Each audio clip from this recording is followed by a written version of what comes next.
સમાચાર નવરચિત શામળાજી તાલુકા પંચાયતમાં કોંગ્રેસની સત્તા, નવા પ્રમુખ ઉપપ્રમુખની વરણી. અરવલ્લી જિલ્લાના નવરચિત શામળાજી તાલુકા પંચાયતમાં કોંગ્રેસે સત્તા હાંસલ કરી છે. તાલુકા પંચાયતમાં પ્રમુખ તરીકે વિશાખ દિનેશભાઈ સાજાભાઈની વરણી કરવામાં આવી હતી, જ્યારે ઉપપ્રમુખ તરીકે કુંજનબેન આશીષભાઈ રોજ ચૂંટાયા હતા.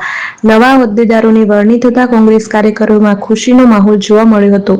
કાર્યકરો અને આગેવાનો દ્વારા નવા પ્રમુખ અને ઉપપ્રમુખને શુભેચ્છાઓ પાઠવવામાં આવી હતી. શામળાજી તાલુકા પંચાયતની આ રાજકીય વરણી બાદ સમગ્ર વિસ્તારમાં રાજકીય ચર્ચાઓ તેજ બની છે. રિપોર્ટર સંજય ગાંધી, શામળાજી. બનાવ્યો છે ત્યારે તાલુકા પ્રમુખ ત્યારે અમારા તાલુકા સદસ્ય બધા, જિલ્લા સદસ્ય શ્રી વનરાજભાઈ ડામોર, શ્રી સુરેશભાઈ નીનામા તથા સર્વે તાલુકાના સદસ્યો અને સર્વે આમ અમારા જે તાલુકા પંચાયતની સીટના તાલુકા શામળાજી તાલુકાના સર્વે મતદારોએ અમને ખૂબ મતદાન કરીને વિજય બનાવે છે.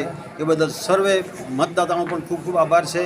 અને જે મતદાતાઓએ અમને સર્વે આખી બોડી અમારી કોંગ્રેસ તરફી એક તરફી વિજય બનાવી ને અમારી બોડી કોંગ્રેસની બની છે, ત્યારે અમે પણ બધા મારા ટોટલ અમારી જોડેવાળા તાલુકા સદસ્યો, જિલ્લા સદસ્યો શ્રી બધા સાથે મળી ને શામળાજી તાલુકાનો વિકાસ માટે અમે તત્પર રહીશું ને સદાય સર્વે મતદાતાઓને ધારેલા કામો પરિપૂર્ણ કરવા માટે તત્પર રહીશું. જય હિન્દ, જય ભારત.